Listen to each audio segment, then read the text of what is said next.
All right, here we go now. Let's go. Let's go. Kamar jabat nego brebo. Let's hi from Georgia, and let's begin.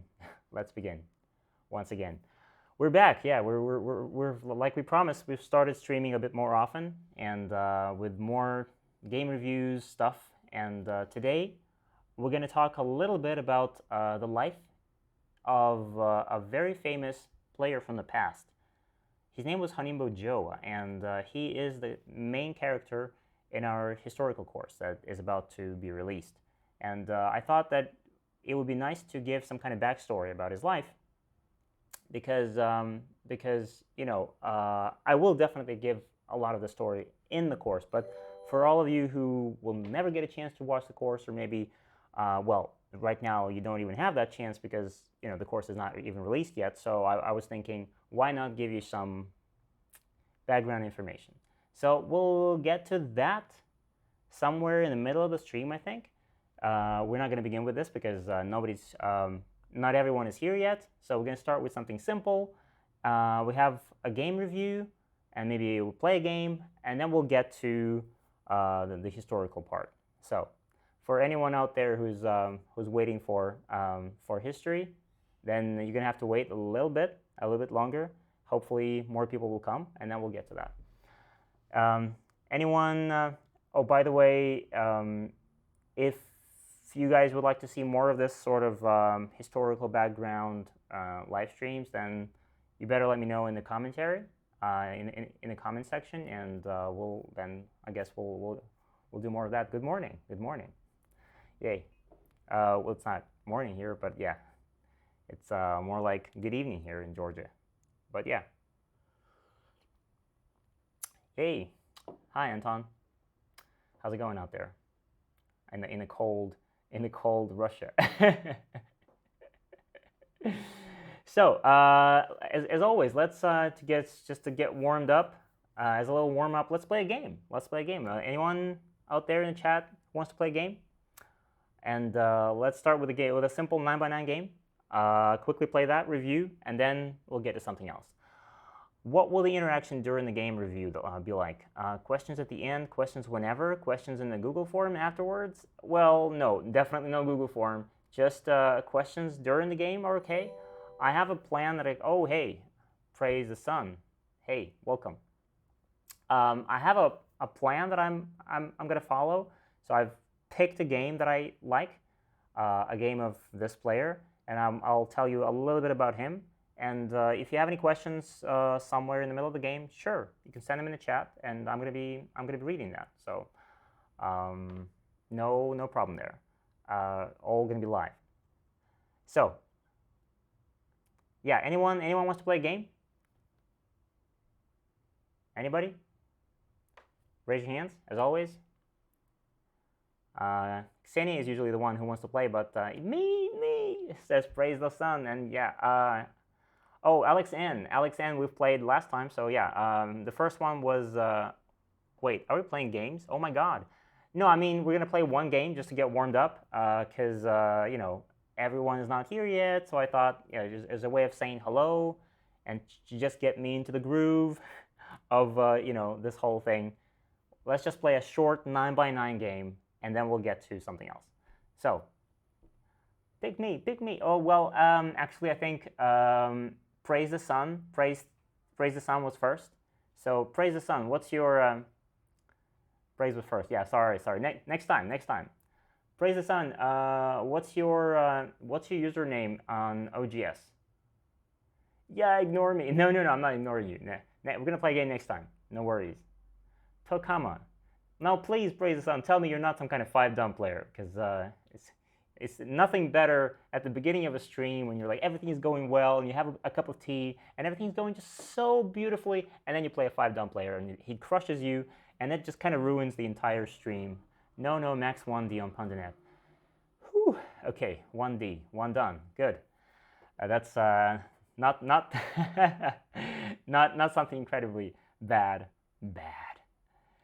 So and yeah, hi. So let's get to it. Tokama. Let me search for you. Wait.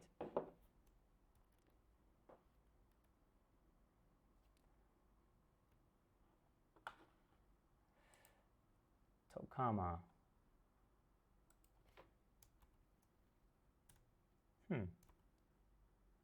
Wait, why can't I? Okay. Yeah, I found you. Oh, right. Yeah, we'll get to that. We'll get to that. Thank you. To, comma. Yeah, I think I found you. You're a 2Q, right? And challenge. 9x9. Live. Yep. Okay. And D and P are the same letter upside down. Might be a trick. At least not one. Well, not 1P. Oh, okay. Yeah, at least not 1P. Thank you. Thank you. Yeah, thank you for not being 1P. Because one done professional would have been cool as a lesson for me, actually. So no handicap, and here we go. I think.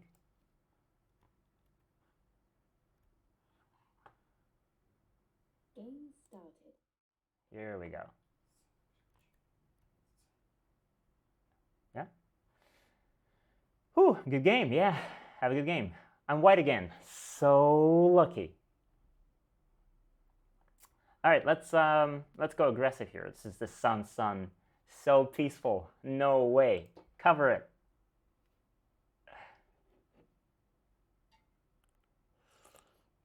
What?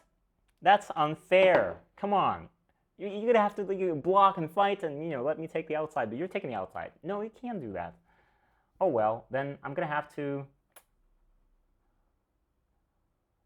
It means that I'm gonna have to block, right? There's no other way. I have to block. And I guess there's no difference which way to block because it's all symmetrical by now. So let me just block from this side. See what happens. What? Is this a misclick? Or did you actually play here? Are you sure? That's your move? I mean, I'm just sorry. It's just so unconventional. No misclick. Okay, well that's a plan then. Well, this is a move that I've never seen before. Actually, that's why I'm so surprised. It's a wrong block. You have to block from the other side. Fundamental difference? Oh, come on. No misclick. Okay. Well, then I guess. Yeah, I mean, you're kind of ready to give up the stone, are you? You're ready to give it up, right? You're ready to give it up and take everything from me. Yeah, interesting. If I play G6, I'm afraid you're not going to save it. You're going to do something else. You're going to just take the corner or something. Is this going to be enough for me? I'm not sure. Yeah, interesting. What if I play like this? What if I play like G4? Can I play G4? I play G4 and try to press you down.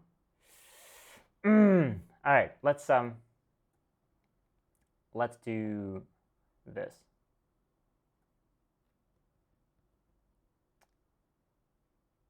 Let's just take the corner and see what happens. Let's see if you're ready to get. Oh, you're not ready to give it up like this. Well, then I'll take the stone. Okay.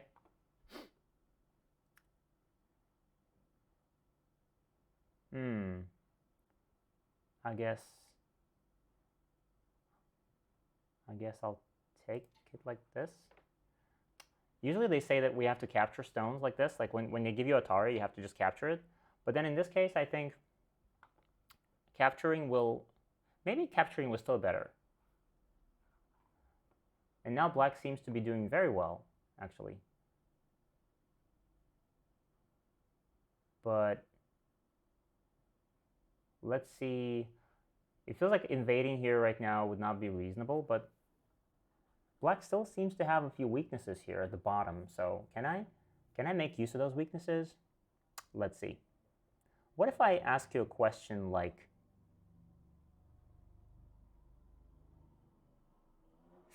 wait, I'm getting in my greedy mode. What if I play here and you cut and I do this? You know, that's greedy. That's so greedy. Don't do that.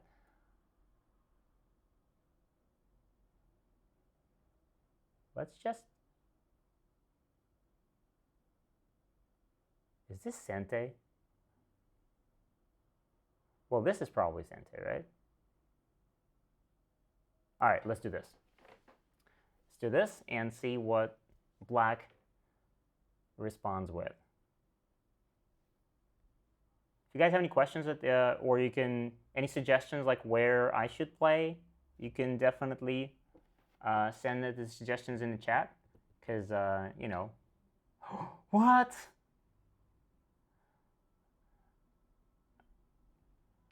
Wow, that is some creative go out there. Another move that I totally never expected. Like, b5. Well, b5, you mean for white, right? b5 for, yeah, right? Greed. And very, very unusual. But b5 seems like the obvious choice. But then I'm thinking, what if... Yeah, but I guess I don't have a choice, do I? I guess I'll just have to split. Split and see what happens. I mean, yeah, if black lives everywhere, yeah, if black just lives, yeah, I have to connect here. If black lives, then I guess this is the end for me. I'm going to lose the game. So I need to make sure that something is going to die. And I guess...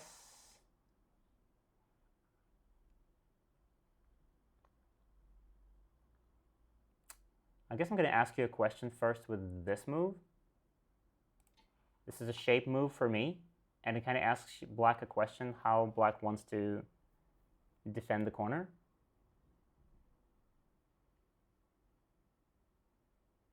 It's not greed, it's an incredible mi position. Yeah, it's actually, it seems greedy, but if black manages to live with everything, then I guess white will just have no points. Yeah, this is a good shape. Very good shape for black. I was kind of hoping that black would play a d7. And of course, d7 would have been good for me, because I would have this vital point at b8. Black takes the vital point first. Very good. But now I think I can still kind of bully the corner a little bit. For example, I have the c7. Asking if he wants to live. Yeah.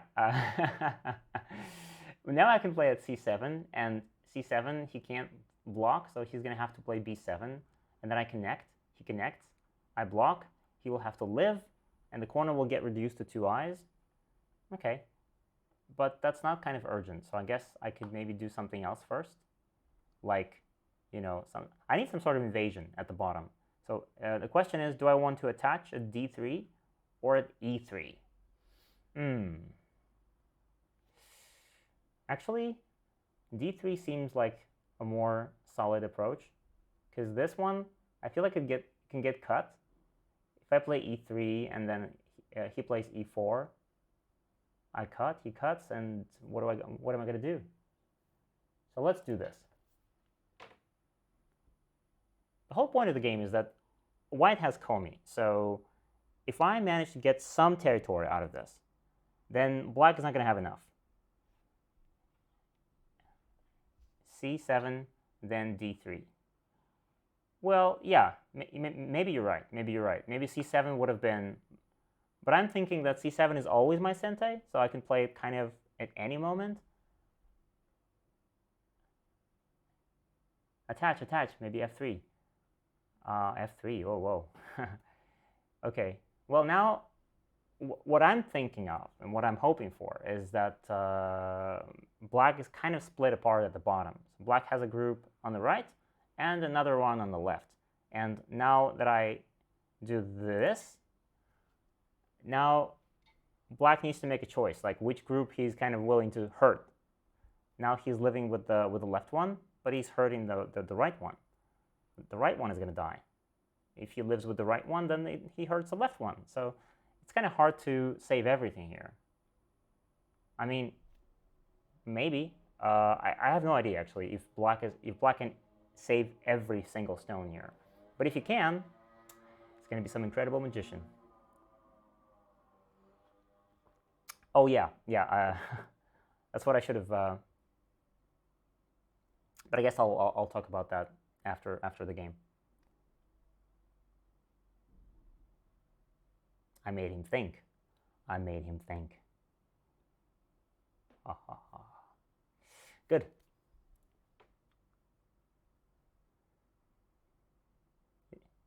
You know, it's kind of discouraging when you play a game against someone and he just responds to every move you make in just a fraction of a second, and you're thinking, are my moves like this shallow and simple that just my opponent just responds without even thinking?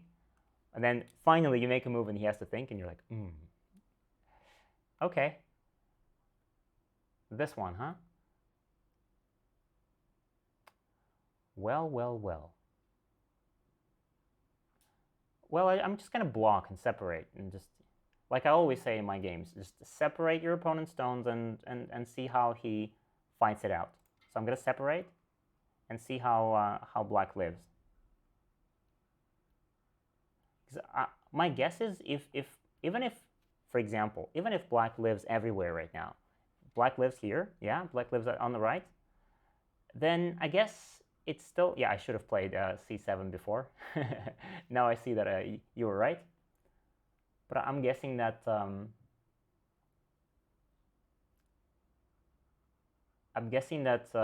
even if black lives everywhere,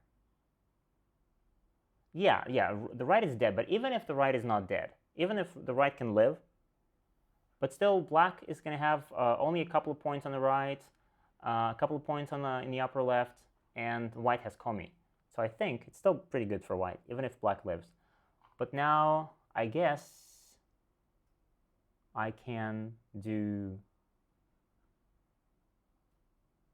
like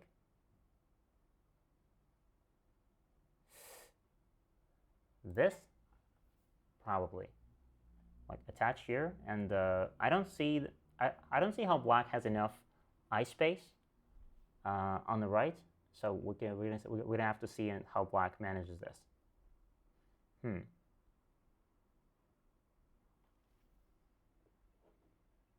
And I'm also looking at this critical point at b2. b2 seems like a very tempting move to make, but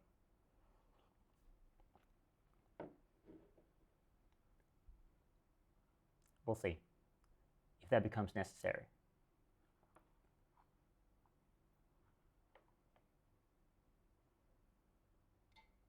Okay. Well, I guess this is still my sente, right? It's probably time to play this right now. Wait. I think I've picked like the worst. I think I've picked the worst time to play this move. Okay. Yeah. Okay. Yeah. Like, streamer alert, game trouble. Talking too much on the stream and not thinking enough. But yeah, this is probably a mistake for white, but let's see what black does.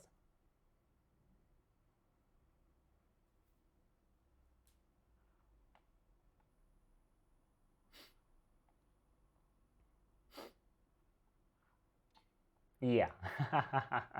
Yeah, black just takes my stone, and I guess I can't punish this. I just gave up the stone. What a silly streamer. Okay, I guess in this case, I don't really have a choice anymore. I have to kill, because after this was a mistake. Black has some territory. Then if, let's say I play here first, this is sente.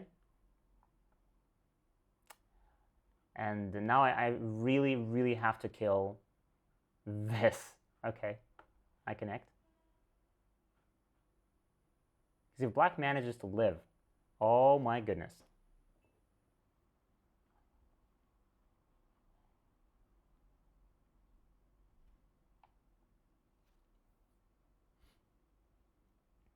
At this point, it feels kind of like playing against yourself, like playing chess against yourself, for example. When you make a move and you like make a plan and you turn the board around but you know the plan because it's you who made it.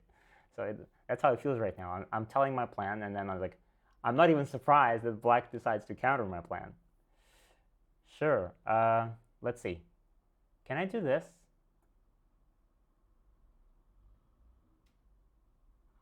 Do I even have to?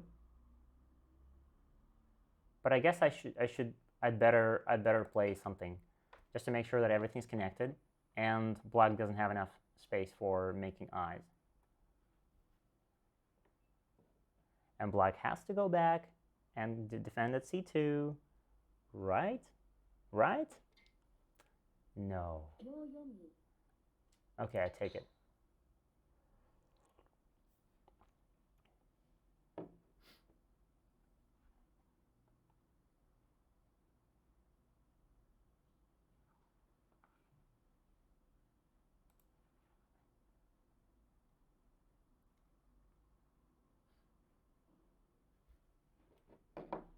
You have won. Yep. Lucky me. Thank you. Will you show a video fragment from the new course? Nope. I won't. Maybe next time. Maybe next time, Anton. Maybe next time. I will talk a little bit about about Jowa though. Thank you. Thanks for the game. Let's take a look. Yeah, it was actually scary at a couple of times because I was thinking that if black lives everywhere, then white maybe doesn't have enough. Let's see. Oh, wait. Let me just go into review without the... Okay. And this was interesting. This tenuki was interesting. But I guess here, why not just play the regular move? I mean, this is like the simplest idea.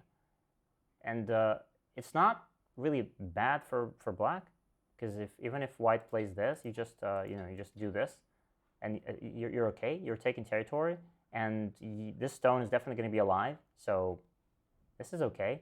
I mean, I'm not sure if it's going to be like winnable for black, but at least black is not losing anything here.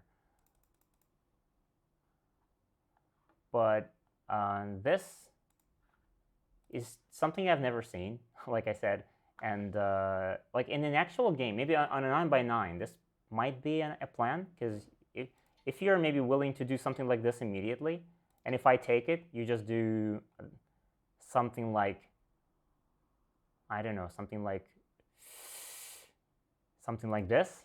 That's what I was thinking. You just give up the stone, give up the corner, and then you just take sente, and you take more cash. That's how I thought you would play this. And this is what scared me a little bit. But if you start defending it like this, then I just take the stone. And now it's still my turn, right? Now I don't have to play in the corner anymore. So instead of being your turn, like I just showed you, now it's mine. So I get to play first. And this is kind of sente. So probably, maybe you still need to... Well, if you wanted to respond like you did in the game, I guess this was a bit too much. Because now you get split and you get 3 separate groups. And managing 3 groups on a 9x9 board, it's not realistic. It's just too complicated. So I guess maybe this would have been better. The same idea. I can still cut. I can still split you. But in this case, at least, you can easily do this. And as long as you don't die on the right, then you're just fine, right? And this is still playable, I think. Well, you just have to read if the right group is not going to die, actually. And I'm not sure about this. So if it's attackable, then maybe you should do something else here instead. But if it's not, then I guess this is a nice plan. Like if the only thing I can do is something like this, then this is kind of boring for white. White has no cash, and black takes territory on both sides. Pretty good.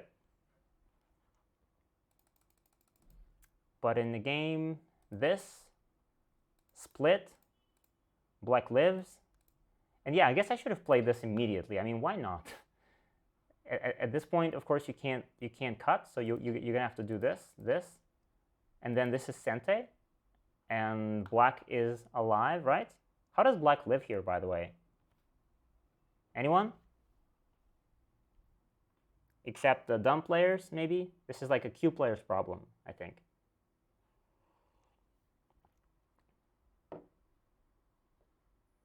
A9, that's good, yeah. A9 is the move.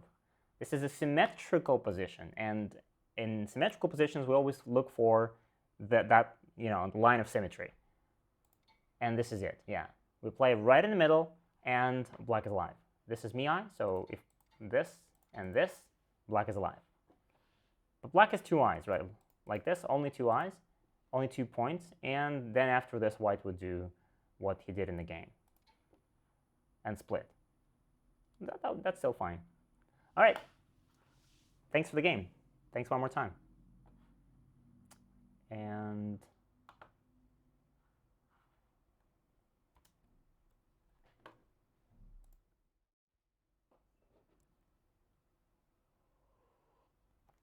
oh, and by the way, yeah, I forgot to mention that apart from us today talking about history and about Honinbo Jowa, we also did something different this time. We did this. We have a little roulette, and we've only added like a few things in there.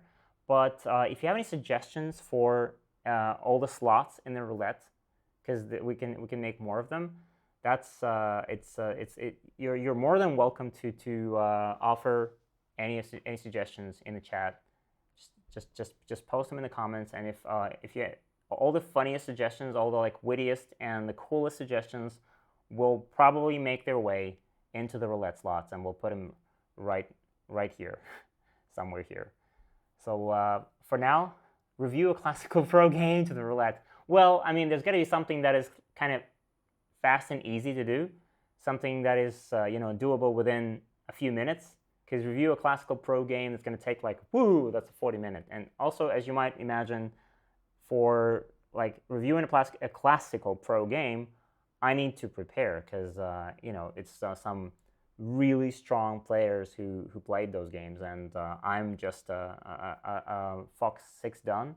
So definitely I need some preparation to figure out what happened, and also to find some interesting points in the game to show you, because I don't want to just show you the game at random, just like ASMR, but I want to show you the game and like emphasize certain points and ask you some questions and stuff like that.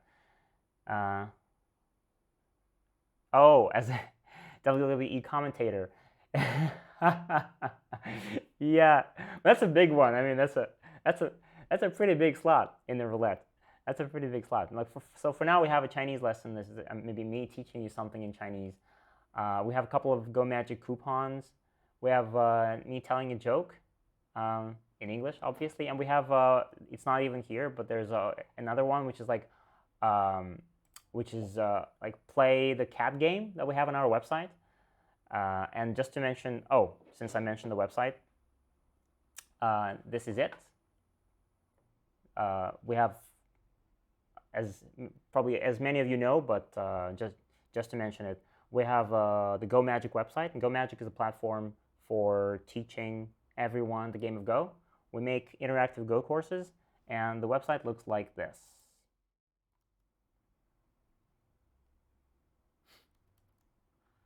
So this is it.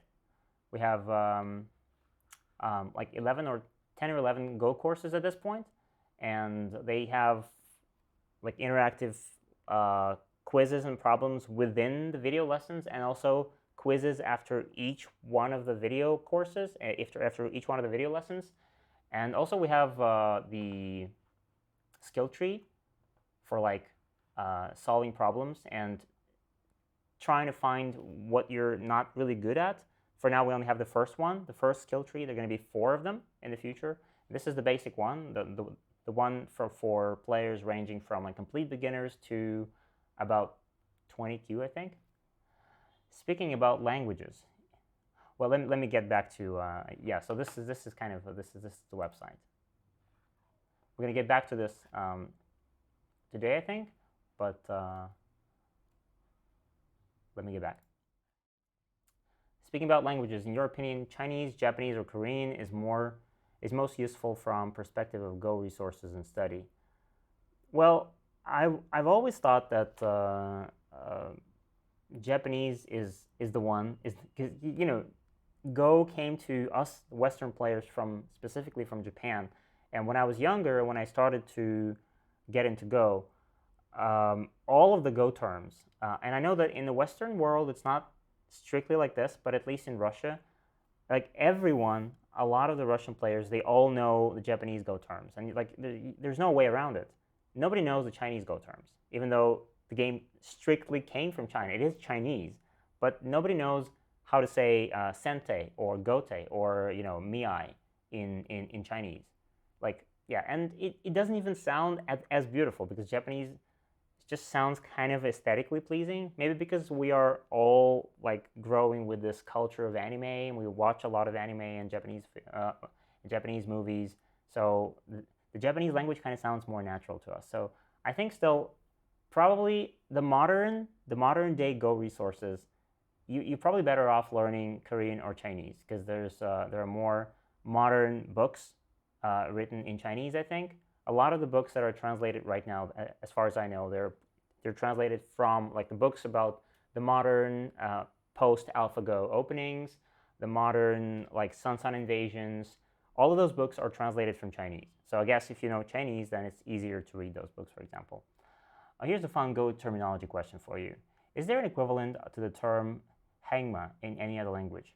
Well, you're going to have to remind me what hangma is. I've seen this.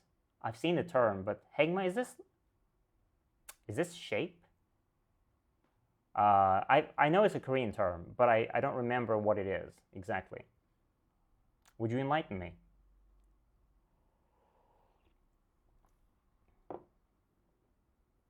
Oh, shape. Well, shape is the English term. The Japanese term for shape is katachi. But strangely, it's not really popular because somehow the English language seems to have a good word, shape, and we don't need to use the Japanese word for that. So most players just say shape. And so do the Russian players, as far as I can tell. So nobody really says katachi. But katachi is the word, I think, if Anton is right and if hangma means shape. Hangma is flow of stones. Oh, the way a horse runs, if I recall correctly. Movement. Yeah, I mean, yeah, the flow of stones. I think there used to be a word for this in Japanese, but I don't speak Japanese. All of my Japanese comes from like movies and stuff like this, and also I know a gazillion of Go terms in Japanese, and also mahjong terms because I also play mahjong, reach mahjong, Japanese mahjong. So a lot of that is in my head, but the flow of stones, yeah, it's a very beautiful metaphor, I think, when we say that like we enjoy the way the flow of stones can be natural, or it's sometimes when you make ugly shapes, it doesn't feel that natural anymore. Yeah. I will look for the term I'm sure I've seen it in Japanese, but I guess I just didn't remember it because I never needed it. Okay, so I guess I'll be around to hear the answer. Thanks. Well, yeah, I might not be able to figure it out as I'm like speaking live on the stream, but I'll definitely find the answer because on this stream I normally take no breaks. So if I did take a break somewhere in the middle, then I guess I'll be able to figure it out, or maybe next time, because we're streaming more often these days, so you can expect another live stream from us and talking about more stuff somewhere in the middle of the week, maybe on Wednesday. So I'll tell you the answer then. No worries, no worries. So we have a game to review. Before we get to Honinbo Jowa, I know, but we have a game to review. But before we have a game to review, let me show you a couple more pictures from Georgia, because right now we live in the wonderful country of Georgia, where Go Magic is slowly moving to. And so far it's only me and Misha, our editor, our video editor, and Anton's going to join us in a couple of months, I think. I hope. So Last time I showed you some pictures, and this time I want to show you some more. So here we go. Wait. Let's take a look. Ouch. It's kind of weird staring at myself sitting in the same t-shirt, wearing glasses. What a nerd. Staring at Hinkali. All right, so this, oh, just give me a second here.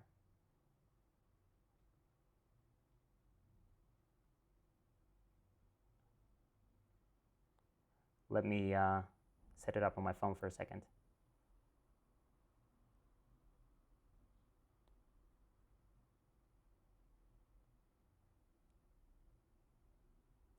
And right.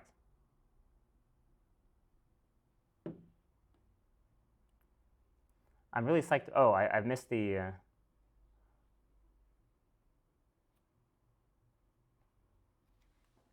I've missed a comment about someone about Treevoke being really psyched about the Jowa review.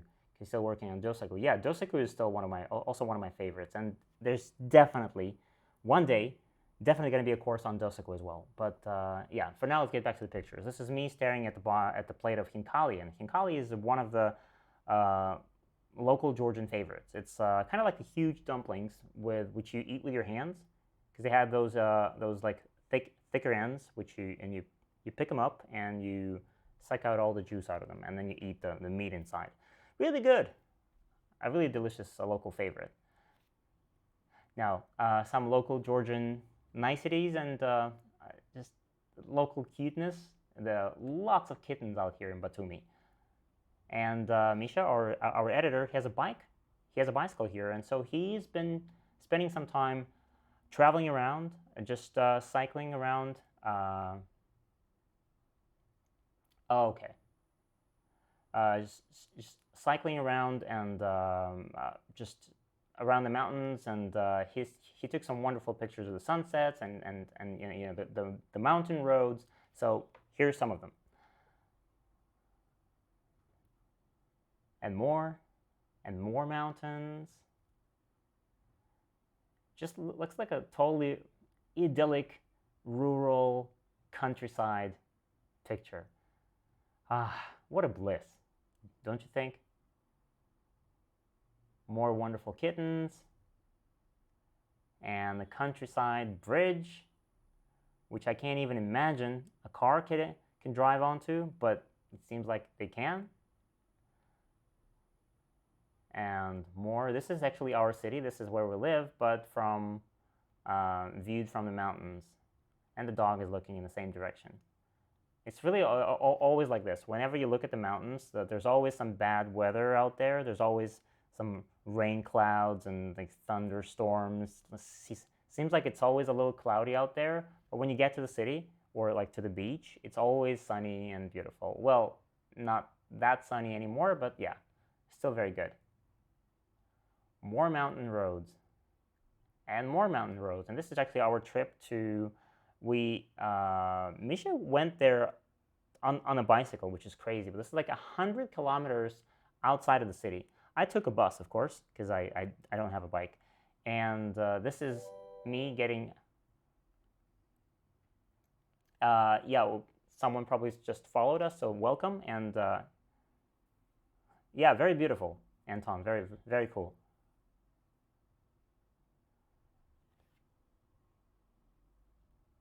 And yeah, this is me trying to get to that mountain village. Where we wanted to get there because someone told us that there was a rural festival, like countryside festival, on this particular day. So we try to make it to see the festival and to take part in it, take some cool pictures. But when we got there, it turned out that actually they've canceled the whole thing because of COVID. So it was all for nothing. I mean, it was still a trip, a wonderful journey, but well, didn't really see anything. My voice to text messed up quite a bit. Voice to text. Well, I guess, should I have seen, I mean, should I have heard the voice? Because I didn't hear it. Nice picture of according to quoting quote UFO and your picture almost looks like a bird that was tricky UFO people. Well, yeah, there were some birds or butterflies, I think. And when I was taking a picture, I waited for them. Yeah, I waited for them to make it into the picture, into the shot. Yeah, and this is, I think, already getting closer to that village. But this is another one. And this is the one. Now you see the text? I'm using my voice to make the text. Oh, I see. I see. Okay, that's what it's all messed up, right? It was not even supposed to be about UFO. It's supposed to be something completely different. Okay. Yeah, that's the village. A typical like cows and shepherds. Right. And this is our hero on the bike. That must have been tough. That must have been hard. Yeah, and this is actually yesterday. This is yesterday because we just went to the park and we took a small 9x9 with us and just played a couple of games and took some pictures. Not completely different. So there were still UFOs in there, right? Just to be precise. Okay. And yeah, this is us. This is our editor, Misha, and me playing a game somewhere at the waterfront, at the sea. This is the port, I think.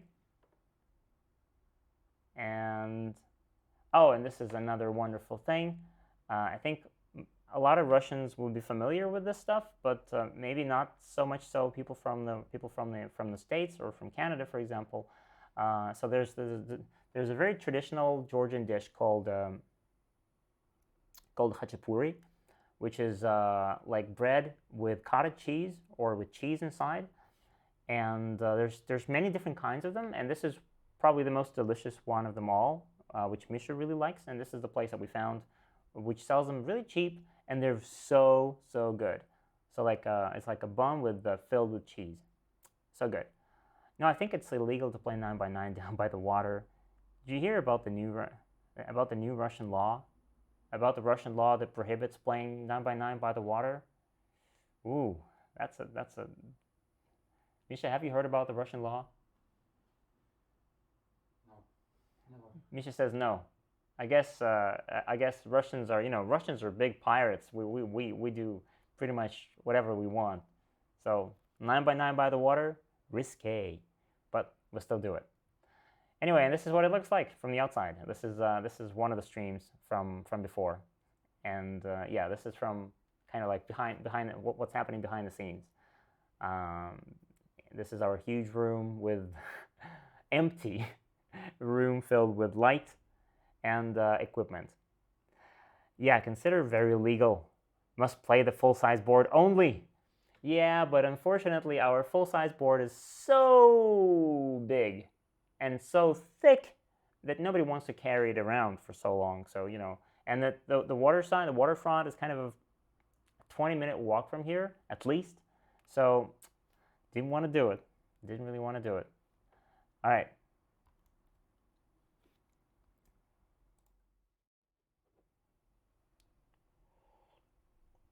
Now, before, it's like, all getting psyched up, all getting like, all getting psyched up for Jowa, yay! But before we get to Jowa, we have one more game to review from one of our subscribers. He sent it to me before the previous stream, but I didn't have time to review it then, so I'm going to review it right now. So Russ, this is your game. I hope you're watching. So let's take a look. Let me open it first. I am. Good. Okay. So I'm going to focus on just a few points. I'm not going to go into so much detail because it's a long game. So I will just focus on a few, like the biggest, the gravest mistakes of them all, like the ones that really, messed up the game bad. So let me play review. And now let you see that. You need one of those really thin pressed plywood boards. There are like a few, a few inches. Yeah, but we don't really have that many boards here. We have, I think we have a 9x9, a 13x13, and a 19. So we have 3 boards. But the 19 one is really big and thick, and that's the one board that we're using for Go Magic, for filming the courses. So we can't really, use that one. Yeah. And by the way, guys, I keep failing to ask you, but what is the, could you guys, anyone watching out there, could you text me your strength in Go? Because I really want to know for today and for future streams at which level I should be aiming my commentary. Because when I'm doing the commentary, it's kind of going to depend whether there's a lot of 1 Qs watching, or if there's a lot of 15 Qs watching. So I will adjust the level of my commentary accordingly. So could you text me quickly in the chat, what is your level in Go? Just for me to know. Okay. Yeah, you just keep them coming, and I will. "Too done," says Anton. Yes, but this commentary is not for you. 1Q1 done. Okay, thank you. Okay, yeah, just keep them coming. I will look at them, and yeah, I keep seeing them. I'm floating between 8Q and 6Q and OGS. Okay, and yeah, this is the game. That Ross played against Daimo. So it's a 7Q versus 5Q game. So Dr. Wanderer is being the weaker one here. I have a super uneven skill set. My weakest skill is reading, let's say. Well, my weakest skill, everyone's weakest skill is reading, I think. Except maybe someone like Kojie or Kim Ji-sok. Everyone else, we're pretty weak. My weakest skill is definitely reading, for sure. 4K, good. So let's take a look. So Dr. Wanderer is playing black, and let's take a look. Fairly normal opening here. Okay. And yeah, this is not... my top online server rank is around 3Q, but my ELO ranking is between 1 and 3 done. Whoa, really? That's weird. I think it's usually the other way around. You get a pretty good rank somewhere in the server, but your real life rank is definitely usually lower. But wow, yeah, the opposite. Seems the servers are much stronger and thus lower in rank. I mean, compared to positional judgment or direction of play, though. Yeah, that's what I mean as well. Compared to, because everyone, we all learn from books and stuff, from teachers, and then our positional judgment gets better, but then our reading is still kind of stuck. Okay, this is a very modern Joseki here, and of course, the easiest, the variation that everyone usually plays is something like this, and then maybe connecting here, and then doing this, but I guess since white already has this helping stone here, this would only help white, because white can even play like this and get the whole upper side. So that's pretty good for white here. So black decided to go just to go down a different road. This extension, and typically this connection is really strange.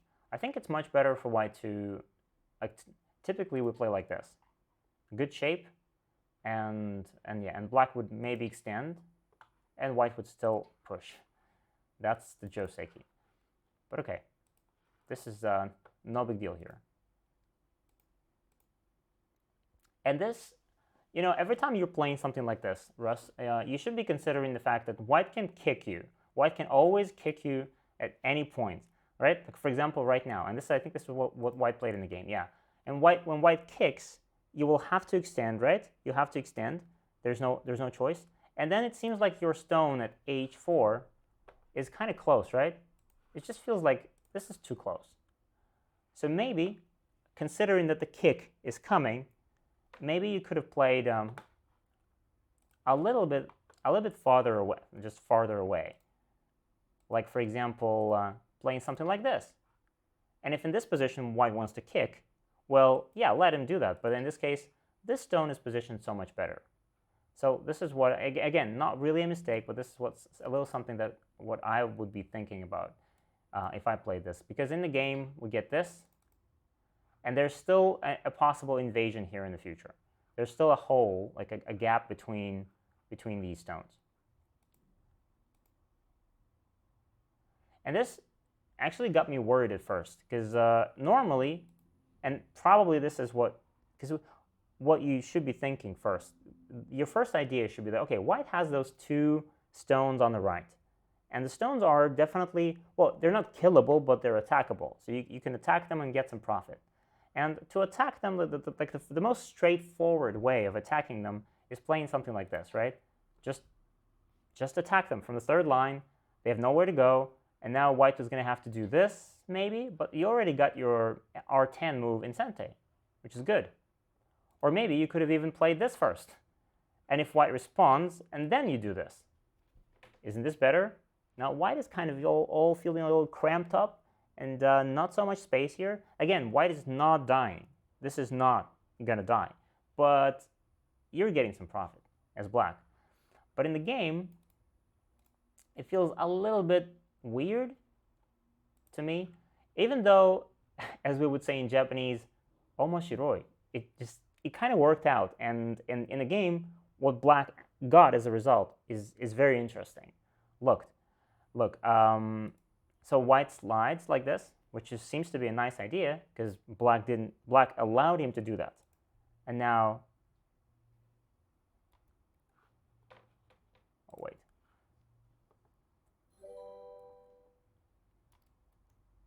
Oh, wait. I missed someone followed me? Yeah. Oh, hey, welcome. Yeah, sorry I missed you. Let's get back to the game. Yeah, I felt it after the kick in the game. Yeah, the kick is kind of that kick. But now this is an interesting trick. I would be actually kind of confused here as black, because I feel like, oh, now my stone at Q10 is kind of floating. But what you did is really nice, I think.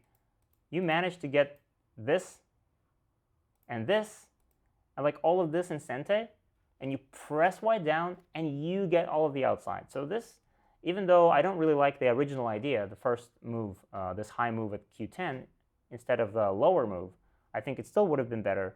But this, the result that you got out of it seems interesting. But we continue. Connect. And white tries to cut, which is strange because black is actually very thick on the outside. And now cut. And the point here is that, well, probably this cut is actually, it's a cut into nothing, into this nothingness, because white has no leverage here. White has nothing to cut you with. White has no stones here. You have all the stones, okay? So it means that probably, I mean, in the game, you played this, which, yeah, it definitely captures the stone. But what I'm saying is that you probably don't even have to respond at all. This is so strong and so thick, you have so many stones that you can actually start thinking about growing a moyo. You have everything it takes for a moyo. And white cut you unreasonably, so why not just respond with something, you know, something like this, and just try to make them, just to go for a big moyo, or maybe even play something first, something like this here, start from the left, or maybe even something like this to press white down on the left. And if white responds, you know, do something like this and then go for the moyo. This looks a lot more interesting than capturing that single white stone just like this, small in a net. So this would be my idea, and I think this is also something that the computer would probably suggest. Not capturing that stone is better. But okay, again, this is not end of the game losing moment, definitely not.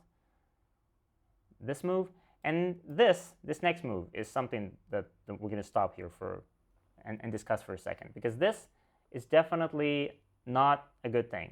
Okay, you're playing this peeping move, and white is definitely going to connect.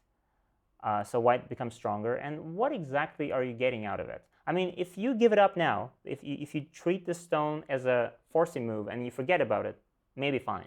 but you are trying to invade. So you're using this stone as an invasion, and then you try to live there. And that's something that I think is a bad idea, because you are, as my teacher used to say, the job that Black has in the game is to try and get more territory, like try and get more like influence territory stuff, and White's job is to try and destroy, try and reduce. And you have a chance to start building your moyo, but instead of building your moyo and going for the big thing, you're invading, taking the inside, and you let White take the outside. So let's see. This, and White gets the Hane at the head of 2 stones, which is so good for White. And this, okay, and this. Oh, hey, someone followed, yeah. Welcome. And again, another like move on the second line. You can already feel at this point, right, so that idea was possibly run away. Yeah, if you did just run away immediately. So for example, if you peep here first, and then you place something like this. You're building the moyo, and you're asking White, okay, White, do you want to take my stone now? And if White says, yes, I want to take it, and place something like this, then you kind of can just do something like this, and if White takes those points, then you take the center, and this is what you want. You don't like that stone. You don't want that stone. That stone is nothing. You want the center. The center is bigger, definitely.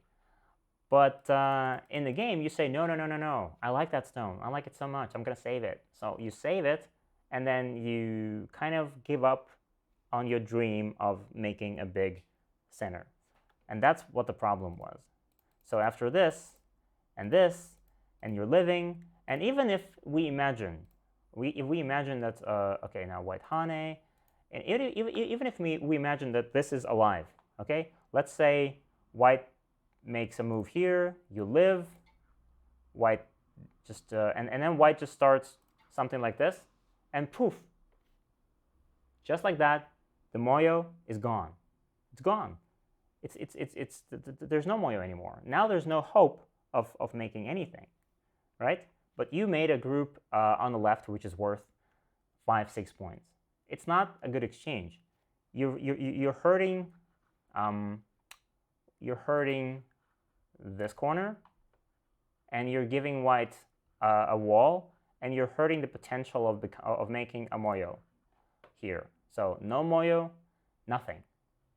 Not to mention that, of course, later when you do something like anything, White can still play here, and then play here, and then play something like this, and then this, and your corner gets reduced, and everything gets reduced, and no moyo.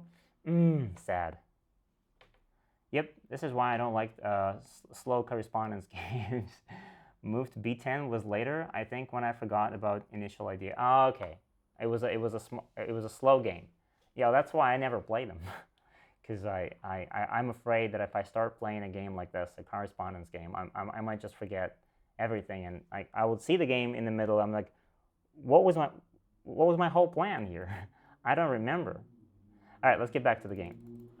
There's maybe a couple of more things that I want to show. So this was number 1. So living on the left, definitely no. Go for the moyo. This is it.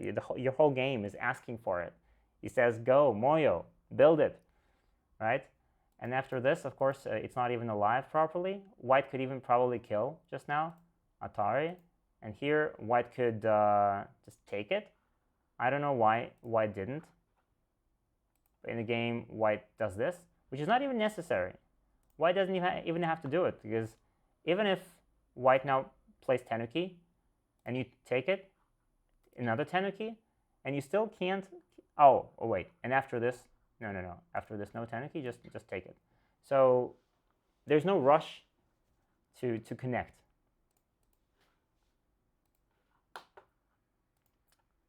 Now, this,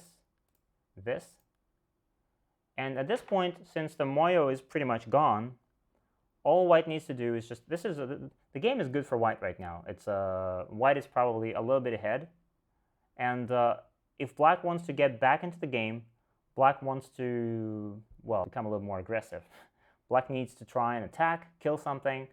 Well, if you play peacefully now, if you just play endgame, it's not going to be enough. So in the game, you attack, good thinking. White tries to run this, nice.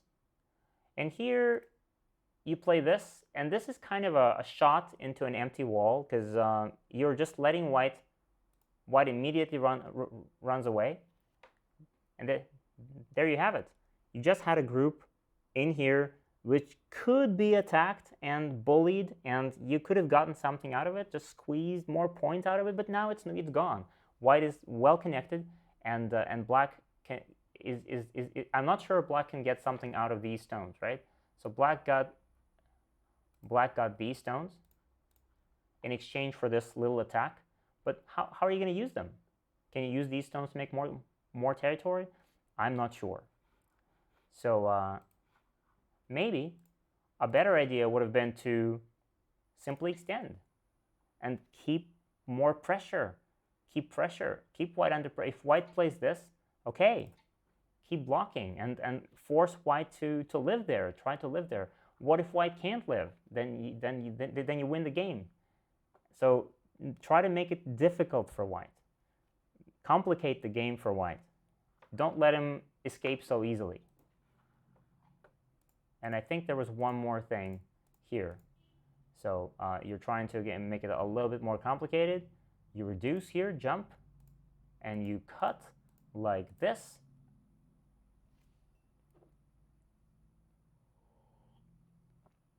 And after this, white extends. White tries to save them. You try to capture them on a big scale. Good thinking, yes.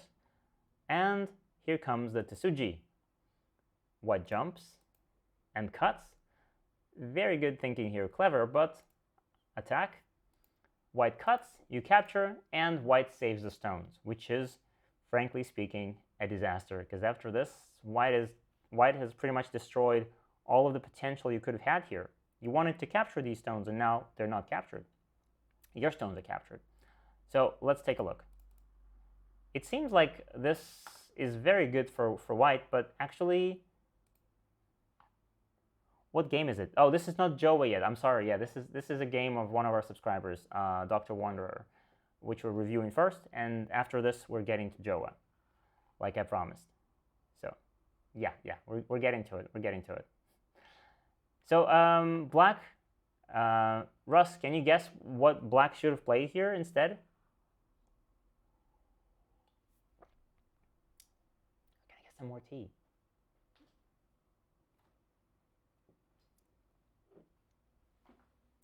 Thank you. So, Russ, what do you think? Instead of just capturing this stone and letting white, is there a better plan here? Think about it. Oh, I mean, I'm asking Russ, but actually I'm asking everyone out there who's watching. I don't think my M14 is savable any longer from here. M14 is savable.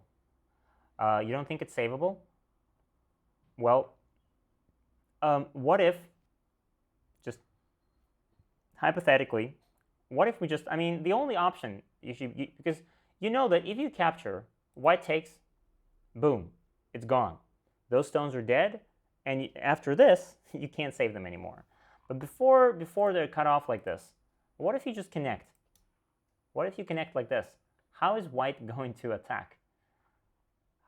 I mean, is white gonna, because if white just now captures this stone, well, you will escape.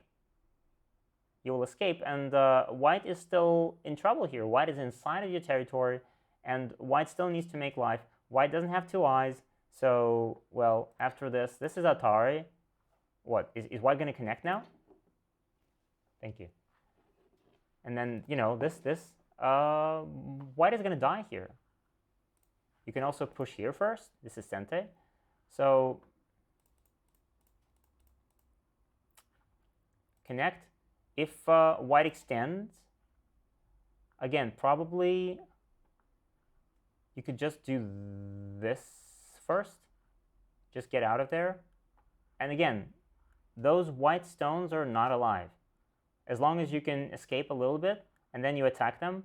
So if you do this, and then, for example, at the very least, you have this and this, right? The stones are captured. But you don't want to, you probably, since you're losing a little bit, you want to kill everything. So this is not big enough, because after this, white can play here and at least get the 2 stones.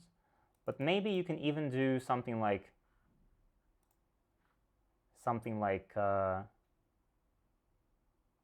anything. Yeah, more Tumigo. I didn't see that variation. Well, what I'm saying is that this is the only way you should be considering, because if you don't want to lose the game, you're like, okay, this way he saves the stones and he's alive and the game is lost. So the only hope that I have is, even if you don't read the entire variation to the end, you can't read it, but you should be thinking that this is your only plan. This is your only option, and you should just take that route without worrying. Because if you lose it, okay, you tried and you fought and you lost. But if you win, then, well, that was the only way. Maybe something like this is possible, you know, because if white captures, this is Atari, right? So there are a lot of possibilities, some Tsuji possibilities here for black to attack those white stones inside. And black is not really in much danger of dying, so this is probably the final mistake. And after you let white capture, well, the game is pretty much over. And I'm going to stop the review here. Yeah, I hope I've made a little bit more clear. But yeah, the biggest thing was that you had a very nice moyo, and the moyo was like growing naturally, and all you had to do was just let it grow, just let it develop into something more, into a bigger framework. Yeah, you're welcome. You're welcome. Now, yeah, so we've done everything. We've done everything. I should probably remind you that we have this silly little roulette that we've come up with, and it's now filled with a few minor things and jokes and things, like some Chinese lessons and stuff, but and me catching the cat on our website. But if you have any suggestions of what we could do with this, you can send them in the comment section. And if you have any cool or unusual or quirky or bizarre suggestions, we might put them into the roulette next time, and we might make the roulette funnier and better and bigger. Because like for now, it's only got a few options. So yeah, this is a little bit that we have. Now, Honinbo Jowa. This is a little bit in preparation for, let me show you. So we have a course that is coming really soon. I hope really soon, and it's this one here. Let me show you. It's this one in the upper left.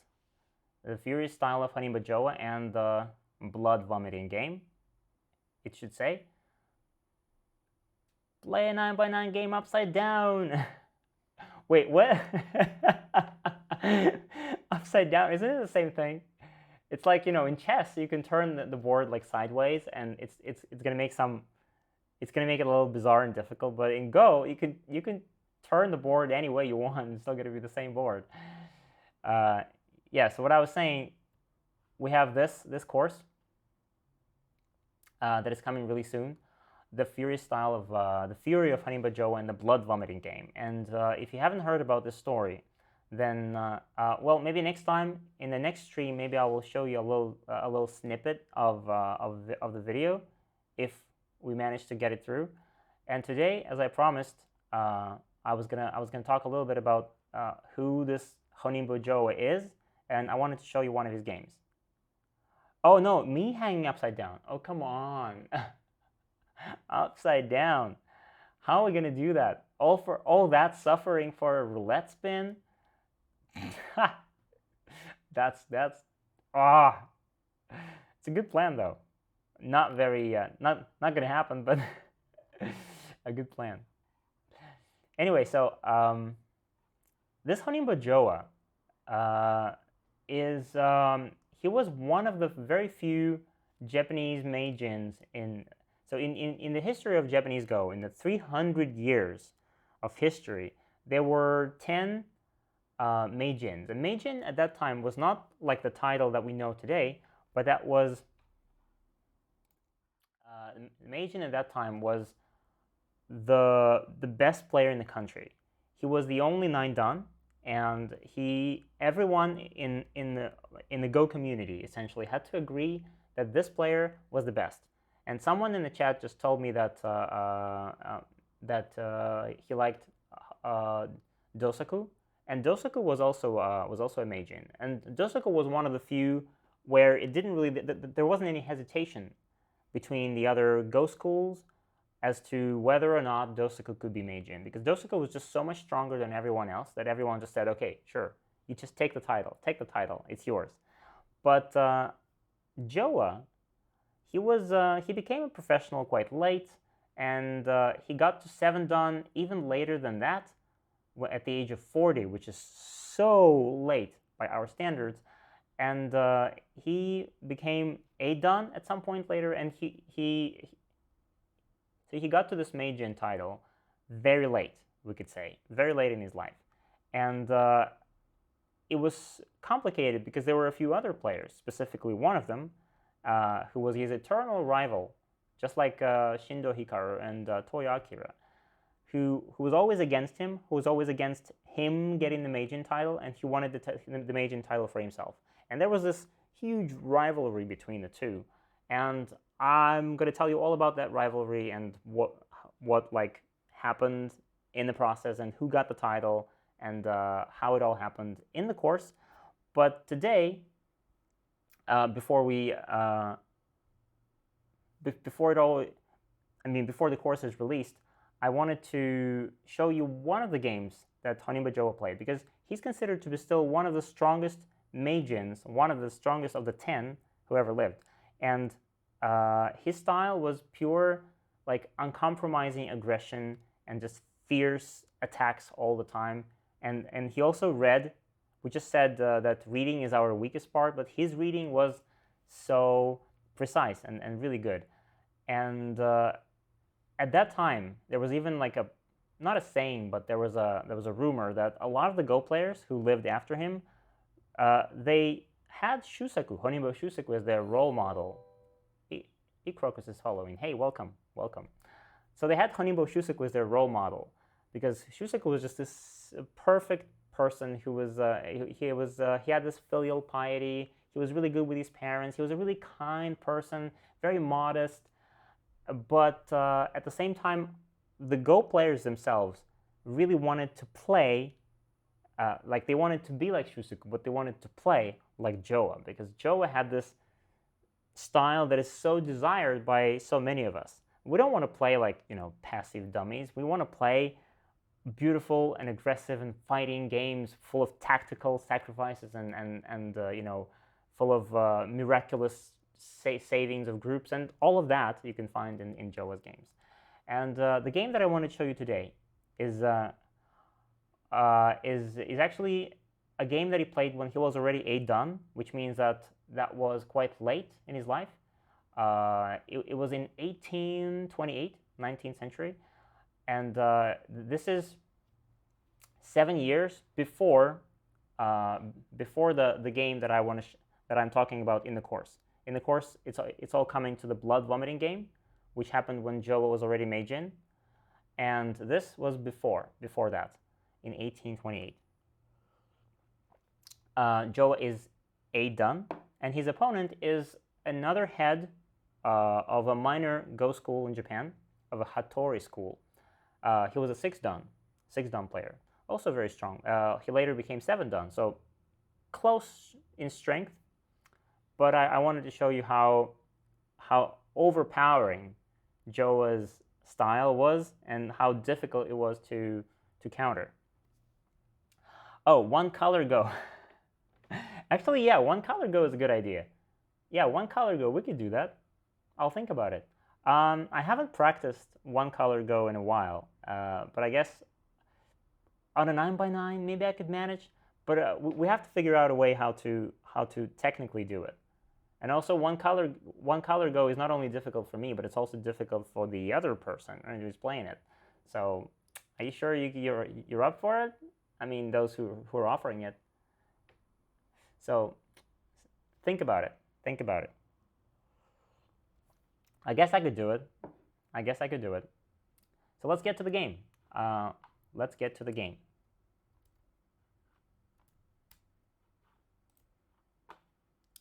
All right, let me open it first, and then I'll show you.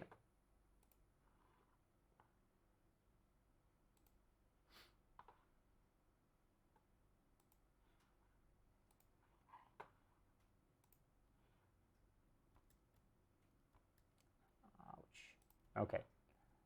And let's see. So at this point, Honinbo Jowa is. Oh, I'm not showing you the names of the players here, but I'm just gonna tell you that. Okay, this is 1828. Jowa is a done, and very close to becoming Meijin. He will become Meijin in about 3 years, I think. And this is a game that he played already being close to that. There were only a couple of A-done players in Japan at that time, and Jowa was one of them. So naturally, if he's A-done and he's playing anybody else, he has to either play with handicap or he has to play white, because it's very unlikely that he's going to play black against anybody as an A-done. And yes, he's playing white in this game against his supposedly slightly weaker opponent. So let's take a look. So once again, Jowa is white, and his opponent, his name is Hattori Yusetsu, is playing black. And yes, I forgot to mention that, of course, at that time, as is in all of those games of that historical period, there was no komi, which means that, yes, at this point, black, this Hattori Yusetsu guy, has about 80, or sometimes Katago even becomes so, like, feeling good. On a good day, Katago even says maybe 90% for black. So black has an advantage at this point. Well, the advantage of komi, which feels like nothing when I play, but when you look at the game of these people, whoa, it's surprising for how long in the game they can actually keep this advantage of komi. So let's see. This is the famous Shusaku's Kosumi, and as we've seen many times before, it was really popular at that time. Not probably as popular these days, but still, even played today. Computers are not, they don't seem to be against it that much, so it still remains to be played. And this is an unusual answer from Jowa. But this was a popular joseki at that time, so this is not really, I mean, unusual for us probably, but not really unusual for those people. And this was the common joseki pattern.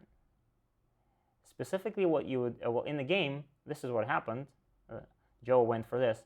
But what often happened in those games is that white would attach. And after this, white would ignore and play this. And computers, of course, don't like this variation. They think that black is better because now black doesn't respond to this, but black takes this, and this is indeed what they played. And at this point, and this is what you will see in the course in one of the games, white feels like, oh, if white plays anything else at the moment, like anything, then this is such a good shape for black.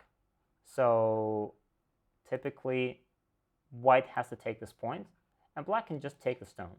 And black gets a very nice corner, very thick, no aji, and even if white hanes, there's nothing. There's no threat that white can make.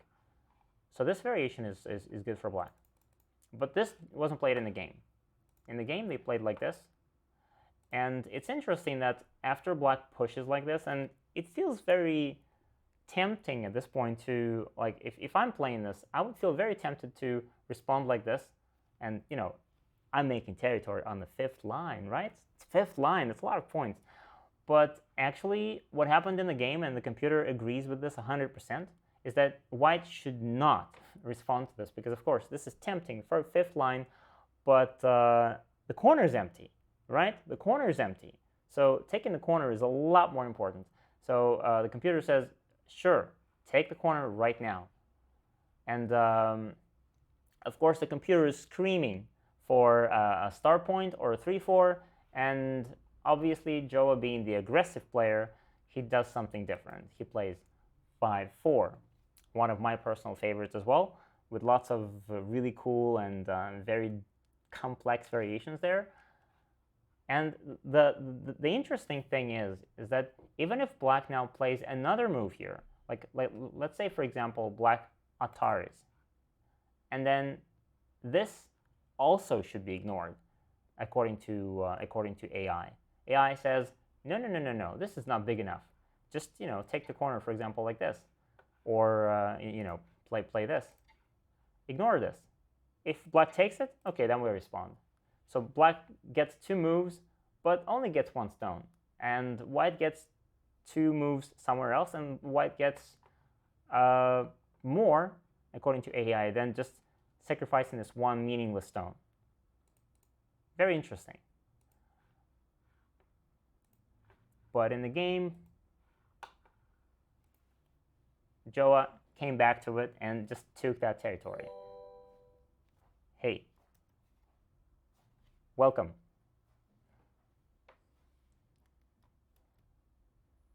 Oh, Joe is saying, so you have chosen death. Well, Jowa, I mean, you will see later how he would very often start simple and play very calm looking and peaceful looking josekis, and the opening that doesn't really foreshadow any fighting to come. And then, just like out of the blue, he would just start some tremendous attacks, and they would just never end. He would attack everything and cut and attack and attack and attack and attack until his opponent just resigned into submission. So, okay, but the 5-4 is what, a stone that has a ton of fighty influence potential, right? Yeah, exactly. This is exactly why I liked it when I was a bit younger, because I knew a bunch of josekis with 5-4, and I knew that if black would invade like into Sun, okay, I'm getting influence for sure. I'll play this, and I get my influence, and this is what I liked. And if black, which is a lot more likely, which was a lot more likely, because right now the AI says that this is better, but before AI, everyone played here. And then after this, I knew a lot of cool variations. So I could play this with lots of possibilities, and even with something like this, there were some interesting choices. So this is definitely what Joe is probably aiming for. Yes, exactly, the influence, the fight. So this, of course, AI today says only pressing down like this. But of course, at that time, this was unknown. So this jump seemed normal. And again, very interesting choice of the order of moves here. Instead of simply responding here with a Hane or with an extension, white kicks first to keep the corner, and then Hane. And this definitely, you can just feel that, like, Katago is going to say, no, you can't play something like this. This is just ridiculous, right? I mean, this seems sort of normal. Like, you have a wall, but then the computer obviously thinks that this wall is bigger than, and you need a bigger extension. But even so, before playing any extension here, you still have a lot of the moves that are probably more important. So the computer always values corners before any sort of extension. So the computer will always suggest a move like this one, or a move like this one before any sort of simple extension from the wall. So I'm not saying that black lost the Calmi yet. The game is still in black's favor here. Black is still good, but it keeps sliding there slowly. Okay. And yeah, this is kind of like approaching from the wrong direction. And of course, white is not going to just defend the corner. White defends it like this for influence, and the corner is still open. Black can still invade and take it. And this is what black will actually do. A corner enclosure and an invasion. And another very interesting moment here. Black didn't do anything.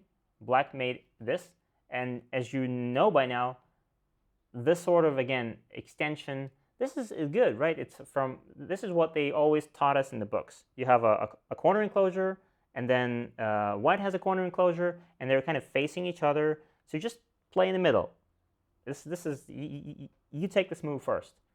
Seems reasonable according to the books, but at the same time, white just played a stone inside of black's territory, and black could have considered attacking that stone first before playing anything else. And this is what black probably should have done. What's more interesting is that the side, which side, where would you approach from? Would you approach from A or B?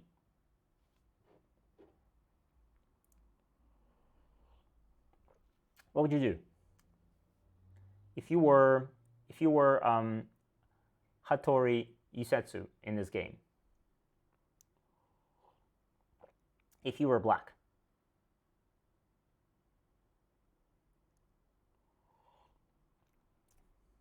B, okay. Anyone else? I'd approach from A, push white towards the wall, okay. A, okay. B, A, B, A, B, okay, so far it's even. We have 2 A's and 2 B's. We need to open A file. Those chess players in the chat, we've got some chess players detected. B. Okay, well, this is kind of what I also find, I mean, I understand the logic behind it, but still I find it a little bit surprising, because we are always told that like we should approach from like where the bigger side, but also we have this saying that you have to find the weaker side and approach from that, right? So you have to push your opponent toward the stronger side.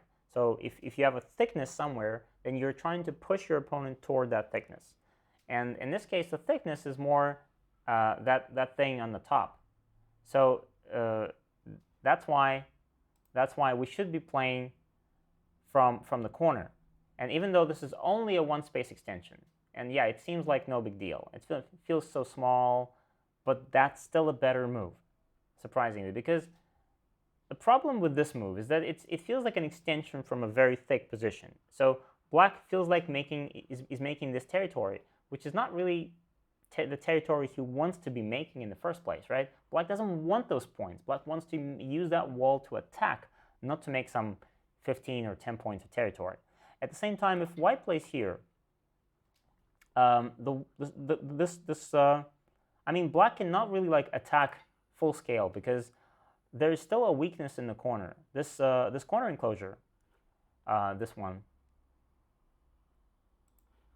enclosure is still kind of weak, and there's still some invasion points. And after white escapes out of here, there's still going to be some invasion points inside, and white can live there, and black will lose all of this territory. So black has to be aware of that, and that's why this move is more interesting, because it not only attacks white, but it also kind of fixes that corner problem. Why I don't even play chess? What is that? Oh, well, I mean, when chess players say open the file, open like the A file or open the H file, it means you open the file for your rooks to attack the king. I thought this is such a chess sounding expression. That's why I thought you were a chess player. Okay. So you see what's happening here? Such a small looking move, but it's the best. Actually, when I asked Katago about this, Katago thought really hard about it and offered an even better option. I mean, maybe with someone else's even stronger computer, it will offer something else. But there's this, which goes really well with the attachments that we're all learning from Alexander Dinnerstein from his course. This is, it kind of serves the same purpose, right? We're still helping the corner, but at the same time we're touching the weak stone, which is usually something we don't want to be doing. But at the same time, right now, how can white respond? If white does this, and now white is left with a weak shape, white needs to fix the shape. White cannot do this, right? This gets cut immediately. So, and if white plays here, well, now black can even play this or play this, and white is left with a floating group somewhere, and white needs to, well, again, white is not dying. White is not going to die here, but white has to escape, and this is more trouble than what happened in the game. So that's kind of interesting. That's what I thought. Yeah.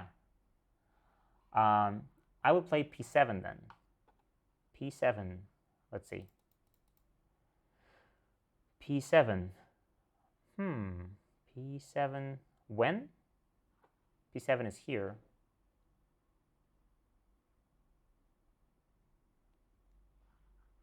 I kind of missed the point when you said that. So did you mean like here? After this, play p7? I guess. But white has to be careful here because if black gets strong enough and black becomes strong enough to cut. No, instead of attaching, maybe. Oh, okay. Instead of this, p7. Well, p7 is something that I think it kind of looks better than it is.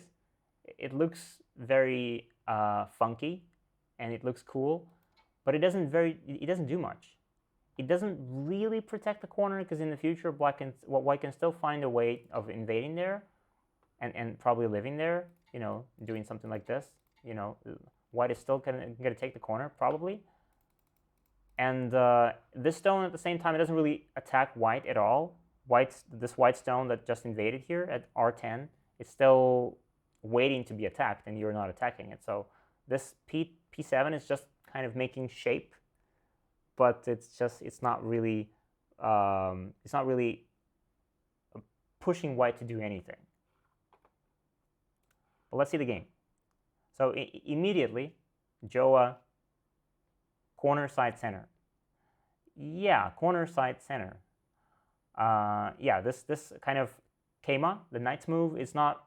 It's the center, but it's not the corner side. So we're not done with the corners and sides yet. So we still have this corner, right? We still have this side, and we still have the bottom side. It's not clear who takes this point. It's this corner is not played. So before we play any of these, we're not gonna jump into the center. The center is less important right now. So Jowa immediately fixes this, which is cool. He sees how important it is. So he takes that point, and now his group feels so much stronger. And even now, black should probably come back and play here. Even now, it's still better to fix the shape and kind of keep white under control there. But in the game, black plays here, which is also very big. But Jowa ignores him and plays another move. Hey, welcome. Thank you for following. So Jowa invests 2 moves on the right side and fixes any problems that white can run into on the right. So black could have taken the initiative here, but black failed. And now white spent 2 moves, 2 extra moves, and white is safe. So white has a very nice upper side territory, some sort of influence-looking corner on the left, and now a very safe group on the right. Very good setup for a fight, because when everything you have is very solid and strong, and this is what Jowa actually teaches us. In the course, you will hear some advice, some of the counsels, some of his suggestions, and this is what he taught us. Hey, welcome. And this is exactly what he taught us. He said, you have to make yourself strong before you consider any attack. And this is what he does. This is exactly what he's doing in his games. He makes himself strong, and then he will attack. All right, let's keep watching. And this is, again, to protect. Black knows that if he doesn't do this, this is an ugly looking move, but if black doesn't play here, the corner will get invaded. So he plays this in Sente. White becomes even stronger, but now the corner is a bit stronger as well. Now it's more difficult for white to jump in here at R4, for example. So this is Sente. And this is very big, but of course you can't hope that white is gonna play here and respond to this. Of course, white doesn't do this. And again, threatening to invade here. And threatening more invasions here. This is just like a general overall strengthening move. It doesn't really threaten anything big at the moment, so there's no crazy invasion, but it just reduces black and it prepares more reductions in the future. Black tries to attack. Actually, in this game, black plays a couple of this cutting the waist of Keima, which is a good shape. This is a very good technique to remember. When you cut, if you want to cut this shape, then you never, ever, ever cut it like this, because this is a bad shape. But if you want to cut it, then typically we want to cut it like this. But maybe not exactly here, because white, as we now know, is already strong enough. White is strong. White is strong on the right, so cutting white is not going to work so easily. It's not going to be so easy here. A game where the center is not important, interesting. Well, actually, in most games, the center is like it comes last, and everything like the sides and the corners, they always come first, and they're more important. So black tries to cut, and Jowa ignores him, which is this is crazy. And again, the computer is not against this, but this is something that I find like a move that I would find very difficult to make. Just ignoring the cut whatsoever and just keep playing those forcing moves. This is a forcing move, another one. Make shape, another forcing move, threatening to cut, and now connect. Now I'm cut, and now it feels like black can't even cut anymore. I mean, of course black cuts, but white is now so strong on the outside that it feels like this black stone is, what is black stone doing there? This is kind of like in the game that we just saw earlier, in Russ's game, where his opponent just cut, and that cut was like meaningless. This black stone is just almost like the same thing. It's what is it doing there? And again, white doesn't even care about this stone. Of course, white could have played this and captured this, and this actually would have been a nice move. But Jowa goes for some extra profit first.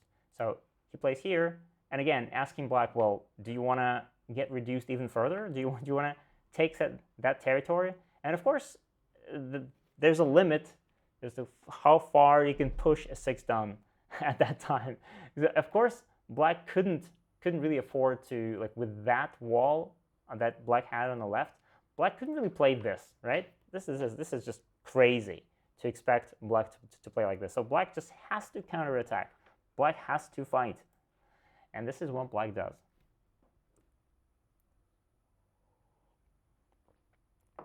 Now, white, of course, will escape. Definitely white is not going to die here. Something interesting happened here, actually, something weird, because in this shape, anybody would play here, right? This is a normal looking shape. And of course, Jowa knew about this. Honinbo Jowa knew about this, but in the game, he went for something different. I mean, this is not a bad move, but something highly unusual. I guess this is just his style. So he plays this one first, still threatening a cut. And yes, of course, black will Atari. This is a very good Atari, but now white will cut. And also white could have played this, which is probably even more severe, I think, for white. But this is, of course, not me thinking. This is a Katago suggestion. But even this doesn't let black off the hook just yet, because black is still, black has that group in the upper left, which is now kind of separated, and black will still need to settle that group somehow. And obviously, if black spends a move like this, Jowa would be satisfied. If black spends a move to connect his groups like this on the second line, Yeah, this is exactly what Jowa is trying to force him into, and this is what he doesn't want to play. So black wants to fight and plays to the outside. Ko, why not? And why not make it more expensive? And white fixes the shape. Black takes the corner, but of course white is going to ignore that. And this takes more territory, and at the same time, yeah. What's up? Welcome. White fixes the corner here, but at the same time, look, it's not just territory. This is also an attacking move. So everything Jowa does here is not just territory. This move doesn't allow black to jump into the corner, which means that now black doesn't really have any eyes here. You see this whole black group is kind of starting to lose some eye space, which means that black at some point might get, well, again, not dying, but under attack. So this is was supposed to be Sente, a forcing move, but white takes the Ko first. And this is supposed to be a Ko threat, but Jowa just ignores that. This is and again, computer thinks that this is a good plan, not to respond to this, but yeah, just play on the left. And play on the left. And black has a bad shape now. And after this, respond. Give up one stone, and white escapes. And still, it feels like white just gets everything. White still responds to that. White escapes with the group in good shape, and black is still under attack. Yeah, and if you have any questions, yeah, you're still welcome to ask anything in the comment section. I'm still reading it because I keep on commenting since I see no questions. Yeah, and at this point, I think, yeah, black jumps, and white connects here. The computer doesn't like this move. Computer thinks that, well, this is not really necessary at this point. But white is, in the whole process of this fighting and this kind of co-fight, which wasn't really successful for black at all, it was this hard to notice moment where Jowa's opponent actually started losing the game. It was very much in his favor. It was like 80-90% in black's favor. But now, even without Komi, this game is already looking good for white, better for white. White doesn't have a huge advantage yet, but white has a better game. And the idea behind this connection, oh, by the way, any ideas why white is even connecting here? I mean, why? Like, this connection is not really necessary, right? Why connect here? Why p5? What is white aiming for?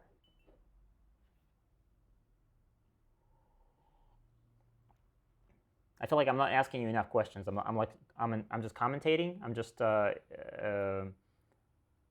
doing the commentary and showing you the game, but I'm not asking you enough questions. So, well, here's a question. What is the idea behind this connection? Another hard to answer question. You mean loose ladder? You mean ladder the black stone? Preparation for p7 capture? p7. Well, p7 I think was it possible even before that? I mean, right now p7 is it can be captured, right? Are you sitting in the dark or is that the background? It's both. It's the dark and the background. Well, yeah, if white wants to capture it, white can just capture the stone like this, right? There's no escape. If black tries to escape, there's a net, and this, oh, sorry. There's this, and there's no way for black to escape. Just like this, and black is captured. So this was an easy, actually, I think the computer actually prefers this move to connect to the connection. So the computer thinks that it's better to just take that stone and solidify all the shapes, make sure that everything's fine, and this is better, and the game is going very, very well for white. It looks like it removes a forcing move from black, and it preps forcing moves for black to defend q6. To defend q6. Oh. Well, yeah, but it's actually this white's move. Yeah, it's it kind of it strengthens the shape a little bit. It doesn't allow like, for example, if white just plays here. Now this Atari, right? This is Atari, and it fixes the shape. So now this whole black corner is all, it doesn't have any aji left, and black will take all of that territory. Whereas if white connects here first, and if black doesn't respond, then in the future, if black plays, well, anything, let's say black plays, let's say here. And then in the future, white might get some kind of possible jumps inside that territory. For example, let's say a move like this one would be possible, or a move like this one. We're going to take a look at these moves a little bit later in the game, so I'm not going to go into much detail here. But this is the idea, that white is trying to prepare for the cut, to cut off the 3 black stones. So that was the answer, and that's what I think what Jowa was aiming for when he made this connection. But black goes for the cut, and again, very nice shape, but the computer doesn't like it because this is not the right time for the cut.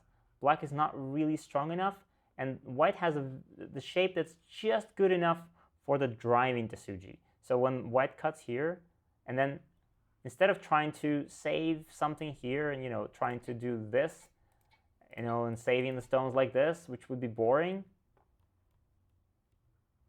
white does this Atari first and kind of drives black along. So this, and then in good shape, drive it along like this.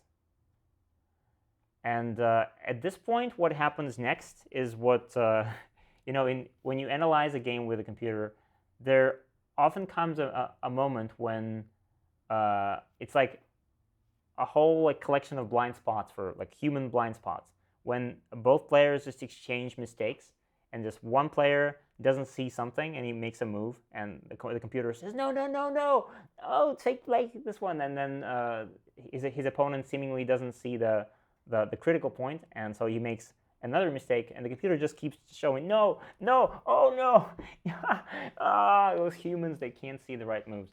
And this is what's happening here. So white does this exchange first, and then this. And what the computer seems to show here is that the critical point in this position is, anyone wants to try and guess, actually? This is a hard question. I probably wouldn't have seen it in the game. I don't know. If I played this as black, would I have played the move? Probably not. Who am I kidding? But this, when you see the move, it kind of seems obvious that, yeah, this is the move the black should play. Damn it, that's a good move for black. So if you're black, which move do you think is the vital point? M7? Okay, M7. M7 is like, I'm gonna do numbers. Okay, M7 is 1. Okay. I don't know. yeah. It's not really a question like a test. Oh, tell me the move. But it's just me trying to, because I'm curious if I would have found this. But I think that once I show it to you, you'll be like, yeah, that's a good move. And it's kind of surprising that Jowa's opponent didn't make that move. F4, okay, F4, F4, okay.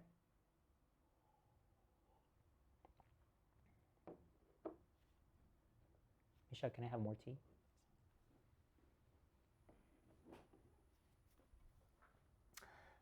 I'm drinking a lot of tea.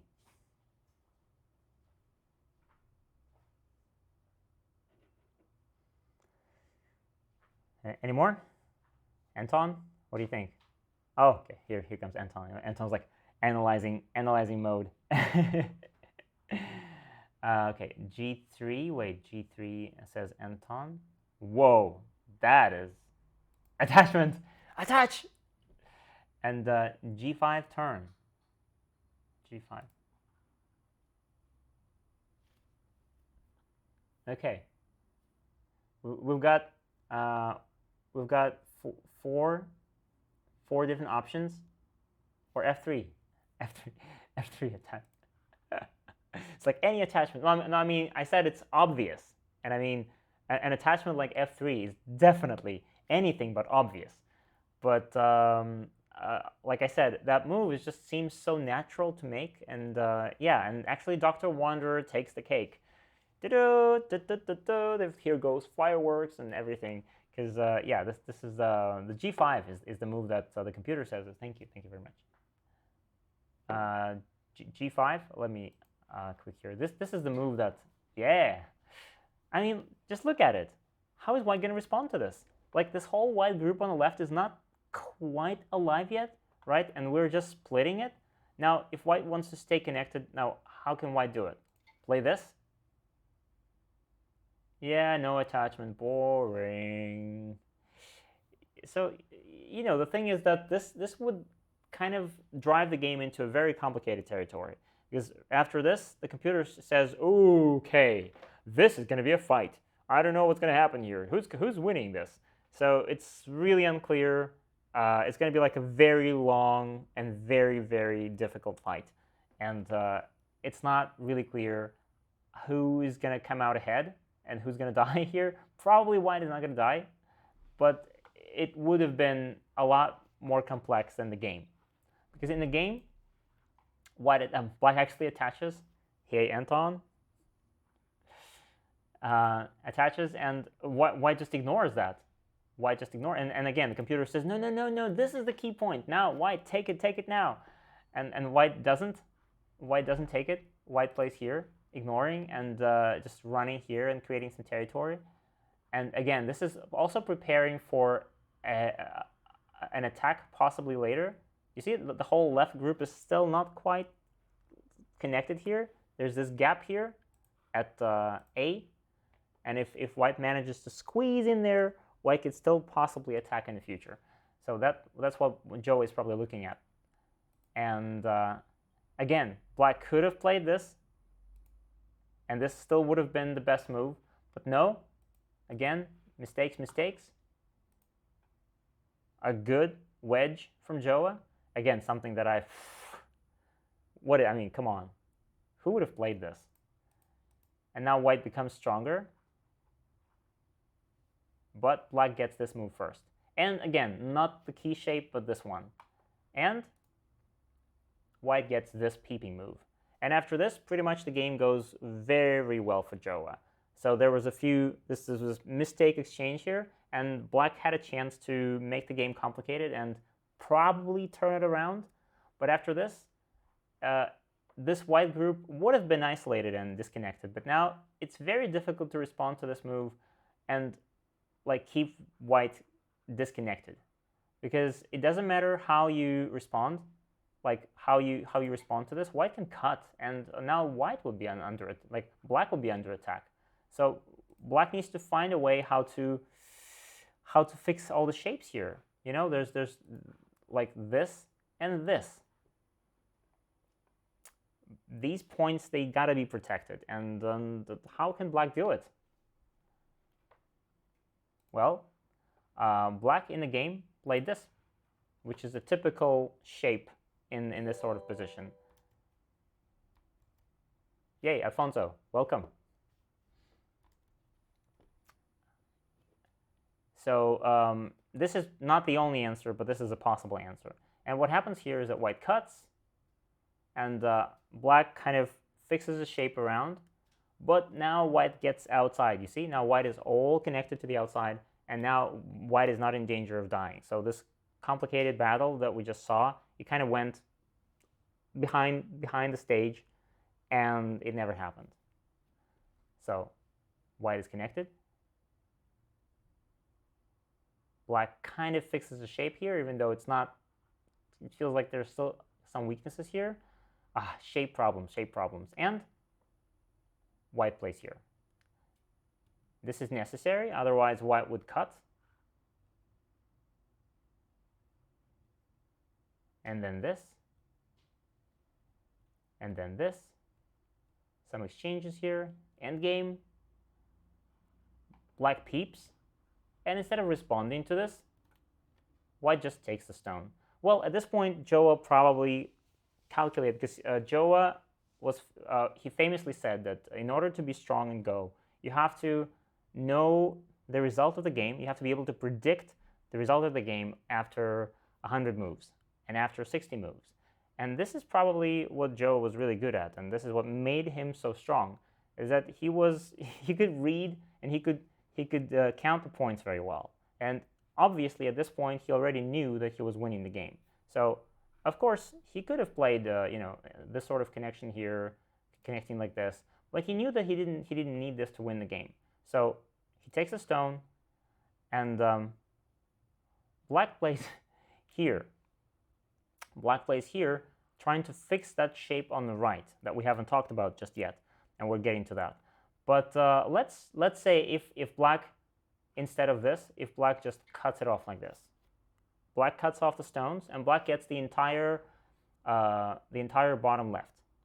Now, what about the right side? Now, white is really strong everywhere. So this whole thickness on the right, white has no weaknesses. Now white can be attacked as severely as he can. So what is the move here? What would white play? What is the best move? R5? R5. I mean, yeah, R5. And if this, then this, and just extend and capture. Yeah, possible. So probably after this, black would be forced to play something like this. But I think a better move, an even better move than this one, because this one allows this attachment for black and just sacrifice only the 3 stones. But it would have been more interesting for white to, to play this, which doesn't allow for a very simple and comfortable sacrifice. White is capturing the stones, but white is capturing them kind of on a bigger scale. And let's imagine that, well, if black does this, and we can even extend, and we'll get the 3 stones and some territory, which is, big. And let's say cut this, white descends, and black black can't play here, right? This is not going to be, it's not going to work. But what if like this? And instead, white can capture now. White can capture like this. But before capturing, you can even think of making this exchange, right? Because this is kind of sente. Black cannot afford to play like this. Then you will extend, and then black will die first. So black has to block, right? And then we come back. Now we come back and we capture. But I have a question for you here. If white is a little greedy, and before coming back and before capturing the 4 stones, what if white wants to get this a little bit extra profit here? Because this is also sente, right? Is this okay or not? Can we play this? If yes, then say yes. And if not, then tell me why.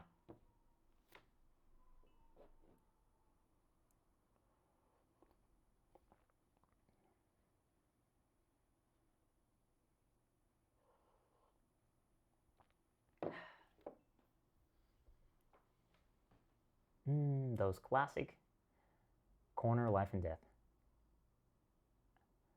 Oh, it's a difficult problem. Well, yeah, yes, it is.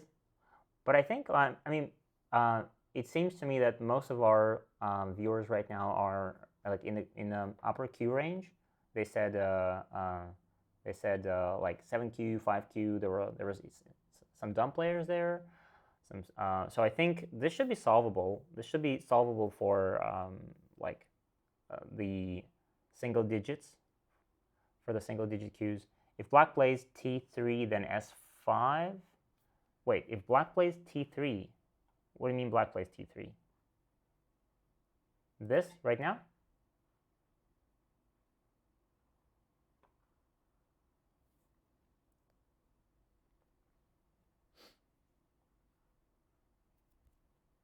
Well, if black plays t3, I guess we just capture. We just capture, and black still needs to go back. Well, Anton, as you might have guessed, this is not a problem for you. Anton! Oh, come on, all the dumb players are now. Come on, Vadim. It's easy. Yeah. Well, all right, let me show you the solution here. This is a very nice shape to remember, by the way. This is something that happens in games quite a lot, and you might actually trick your opponents because a lot of people in this shape, they get greedy and they forget that they have to just calmly just go back and take those stones. But if they don't, if they play this tempting move, then, of course, I've seen so many games where black just responds and white goes back, because this is automatic. You play this and you just automatically play like this. It just feels so natural, right? But black has something a lot better. Instead of this, black can just block and say, yeah, okay, take that stone. Take it. Can you? White takes it. And do you see it now? What do we do as black? Yep. S1, yeah, exactly, S1. Yeah, we don't just give up one stone, we give up 2 stones. Sacrifice more. We give up 2 stones, and this is the Tsuji. Now, white has no choice but to take them. Atari, take, and we sacrifice one more time like this. No choice again. White needs to, what, take? And then we connect, and white has no choice here. White doesn't have any moves to play. If white connects, this is a capturing race. Black has 3, and white has 3. Black starts, black kills. Big-headed monster. A big-headed monster, that's the, is that the, I think that's supposed to be the Chinese name for this Tsuji. It's called the big-headed ghost or something. But tombstone, yeah, that's a tombstone Tsuji. I think in English it's called tombstone, and it looks like a tombstone. And if after this, if white goes for the liberties, then black will Atari, and white cannot connect anymore, right? This is it looks tricky, but this is how you can trick your opponents if they're greedy. So remember this one; it's really good. And also, this is a very common shape. You will encounter this in lots of Go problems in books, and surprisingly often happens in games. This Tsuji is also great for a lot of co-threads. Yeah, sure. Yeah, a lot of co-threads here, for both actually. So we go back. So this would have been like this. After this, white would go back, and white takes some solid profit. And this is a good exchange. So taking this profit versus those 3 white stones on the left, this is good enough. White is leading by about 10 points here. But what happened in the game was different because this move that black played is actually not the best. Black should have defended simply without this much imagination, because this is a very I mean, black knows that he's losing the game, so black wants to get some profit. And this still was the best move was playing something like this or like this, just defend without any trickery. And this doesn't give white any extra sente forcing moves and nothing. But this one, it looks good because it feels like this is better endgame. But let's see what happens next. So Jowa makes a couple of exchanges here first. And then, boom, this.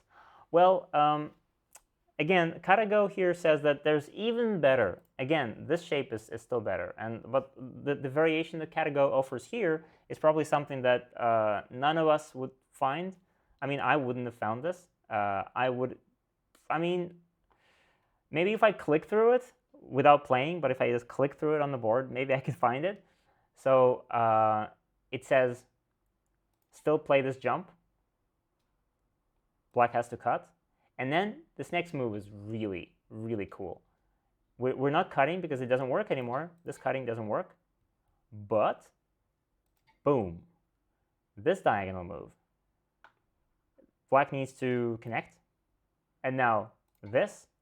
And black finds it very difficult to kill this. This shape is very resilient, and I mean, how do you kill this? The Hani doesn't work, right? This is alive. It seems like it should be killable, but I don't know how to. Like this, how do you kill this? If we only like, if we make it a little bit smaller, this would be dead. But this shape, maybe there's a ko. I think there might be a ko there somewhere.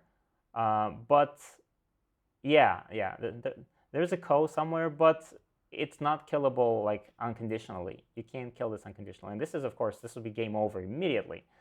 But actually what happened in the game was also a resignation. Let me show you what happened in the game. So white attaches. Also, this is probably an easier solution, just to demonstrate, just Jowa demonstrates how hopeless this game is for black, even without living there. So this, and a Tetsuji. Black captures Atari, and this. White is not alive. White is not alive. Black Ataris and connects, and kaboom. Again, not killing, but this is all the endgame that black was hoping to get out of this S7 move. Remember when black played this move at A? Black was hoping for a good endgame, and now see what happened. No endgame for black at all, because now black has no time to think about endgame. Black needs to split, and now this is Sente, and this is Sente. So white even saves that stone, and black still needs to make another move, right? And still, after this, white can even cut like this. Oh, S2 doesn't kill? Wait, let's go back. S2 doesn't kill. Oh, you mean before? All right, I'll get back to that, okay? I'll get back to your question after. So white can even cut here, and the problem with this cut is that black has no time to like fight like this, because you know this is still there. This, and then black is cut off. So black has to be very careful there. So black probably needs to somehow fix the shape, something like this. This is too good for white. White is leading by more than 10 points, and there's no way that black can somehow change the outcome. And of course, white can still play on the left and save some of those stones, something like this. So this is a very simple game for white from now on. And after this move, actually in the game after this move, Hattori Yusetsu resigned. Now getting back to your question. This is how Jowa played already later in his life. But this is pretty much the style that he would consistently show in all of his games, even when he was a much younger 4-dan or 3-dan player, and all the way into his Meijin years when he became 9-dan. He would still play this sort of powerful looking moves and very aggressive games. So much fun to watch. Now, your question. Let's see. This, right? S2, doesn't it kill, you said? Oh, you mean right now, right?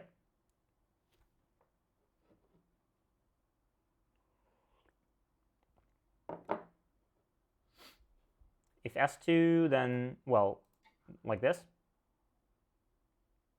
And if you extend, this is probably, yeah, this is exactly what I was talking about. This is probably the ko. So I would then we would probably attach here, and we're offering you a ko. If you do this, then this is a ko, right? And there's no way for black to avoid this. So you have to fight the ko, and the very necessity of fighting this ko inside black's territory, it's already a huge failure. Like white doesn't risk anything. White is very strong on the outside. White is strong everywhere, and black risks losing the entire corner and like all of the bottom territory. Wait. I feel that I play like these people, only much worse. Don't we all? Can't white still Q2 before attaching for more eye space? Wait, Q2 before attaching. Q2? Oh, you mean this? Well, the sort of exchange, it's always available, and typically it's considered to be like bad style to make this exchange because it doesn't really give you much more eye space. I mean, you're still like, I mean, this is still unpleasant, right? So in this, like typically when we have life and death situations, and you have this kind of turn in Sente which gets blocked, I think typically the overall like decision, the overall consensus for this seems to be that we don't want to make this exchange because we can make it later. What if black plays S2 after the Q2 R2 exchange? Q2 R2. Wait, Q2 R. You mean Q2 P2, right? And then S2. Oh, you mean? Oh no, Q2. Oh, like this, and then like this, right? Well, at the very wait. Well, at the very least, we still have this attachment, right? And if you connect, this is a ko. And is there anything better than this? Can we do this one maybe? We can probably still play here. And if you extend like this, this is alive. And if you extend like this is still a ko, right? A ko, you take, and I fight the ko. So it doesn't matter what you play here, it seems that it's still going to be a ko. And there's no way the black can escape this. Yeah, and so, I mean, it would have been cool. It's a really cool way to end this game. If the game had ended like this, it would have been like even more kind of spectacular, I think. But even the way it ended, it's still fine. And this is still the style of Honinbo Jowa. And if you guys like this sort of reviews, then maybe next time, next live stream, I could do one more, and I could show you something even more closely connected to the course itself. Because the story that I'm going to tell you in the course, I just simply didn't have enough time, and just didn't have enough time in the videos to show you all of the games that I wanted to show you and tell you everything about all of the extra characters, because I figured that if I start telling you everything, first of all, the course would be too long, and then we would put too many games into it, and then it's just impossible. And you would get lost in all of those names and characters and people and places. So I've reduced it to the bare minimum so that to keep the story intact. But it doesn't mean that I can't show you more stuff outside of the course.